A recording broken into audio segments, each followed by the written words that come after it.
2 থেকে 3 দিনে প্রেমিক প্রেমিকাকে বশীকরণ, দাম্পত্য কলহ দূর করা, গোপন রোগের চিকিৎসা সহ দেয়া হয়। অনেক কিছু কাজেরই ট্রিটমেন্ট আমি দিতে পারি ভালো। মনে করেন যে অনেকের যে বউ চলে জায়গা একটা ছেলের সঙ্গে, অনেকের প্রেম ভালোবাসায় ব্যর্থতা আছে, তাদের আমি 72 ঘন্টার ভিতরে ইনশাআল্লাহ রহমতে 72 ঘন্টার ভিতরে সমাধান করে দিই। অনেকের জিনে ধরে ফেলাইছে, অনেকের জায়গা মিলে মামলা, অনেকের শত্রু বাড়িতে, অনেকের ভাই বোনে ভাইতাই মিল নাই, ঠিক আছে, সেগুলো আমি কাজ করে দিই। আমি কাজে বিশ্বাসী, আমি কাজ করবো পরে আপনি আমরা খুশি করবেন, ঠিক আছে, এই আমার কথা। সুপ্রিয় দর্শক, আসসালামু আলাইকুম। দেশ ও প্রবাসে যে যেখানে আছেন আপনাদের প্রত্যেককে শুভেচ্ছা জানিয়ে শুরু করছি আজকের প্রতিবেদন।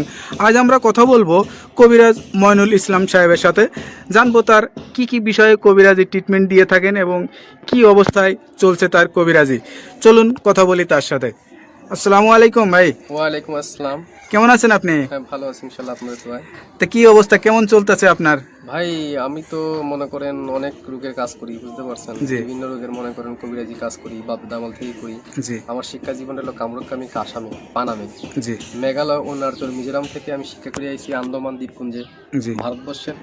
সেখানে আমি শিক্ষা করছি কড়ি চালান, হাড্ডি চালান, মানুষের বিভিন্ন রোগ উপকার করি, যেমন মানুষের মানুষ বান মারে।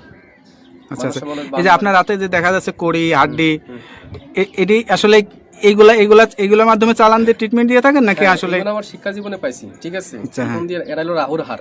আচ্ছা আচ্ছা। এই হার দিয়ে আমি মানুষকে জিন সাধন করি। আচ্ছা আচ্ছা। বোতলে জিন সাধন করে সাগরে নিক্ষেপ করি। আচ্ছা আচ্ছা। মানুষের মানুষ বান মারে, নষ্ট করে, সেই রোগের কাজ করি আমি। এগুলো বোতলে ভরে মানুষ চালান করে দিই নদীতে। কথা বুঝতে পারছেন? তবে অনেক করে দুষ্কর্মী করে ফেলা, জায়গা জমিলে মামলা, ঠিক আছে, কেস মামলা করে, অনেকে ভালোবাসায় ব্যর্থতা, ঠিক আছে, মনে করেন যে অনেকে দুশ্মনী করে জায়গা জমিন আটকিয়ে রাখে, সেগুলো আমি ছুটিয়ে দিই। আচ্ছা আচ্ছা। তা আপনি যে এই ট্রিটমেন্ট বা এই পেশাটা কতদিন হলো শিখছেন? আমার বয়স হয়ে গেছে প্রায় 30-35 বছর। আচ্ছা আচ্ছা। এই পেশাটা কি আপনার বাপ দাদার পেশা থেকে আপনারা আসছেন নাকি আপনি শিখছেন? আমার বাবাও ছিল কবিরাজ, ঠিক আছে, আমার দাদাও ছিল কবিরাজ। তারা ভারতবর্ষে থাকতো, ত্রিপুরা রাজ্য, মেঘালয়, অরুণাচল, মিজোরাম, নাগাল্যান্ড থেকে শিক্ষা করে বাংলাদেশে আসি। বাংলাদেশে আমাদের বাড়ি, ঠিক আছে। আপনার জন্মস্থান কি বাংলাদেশেই? আমার জন্মস্থান ভারতবর্ষে। আচ্ছা আচ্ছা।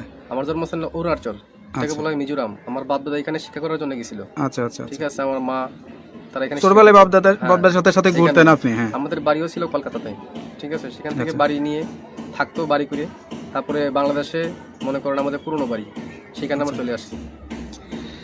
এখন যে দেশে আছেন বা এই যে এখন যেখানে আছেন, এই ঠিকানাটা কোথায়? এটা হলো সাভার। সাভার। এই যে ঠিকানায় যে আছেন আপনি, এই যে ট্রিটমেন্ট দিয়ে বউ বাচ্চা কাচ্চা নিয়ে, আপনার তো ফ্যামিলি আছে, তাদেরকে নিয়ে, সবাইকে নিয়ে ভালোই আছেন?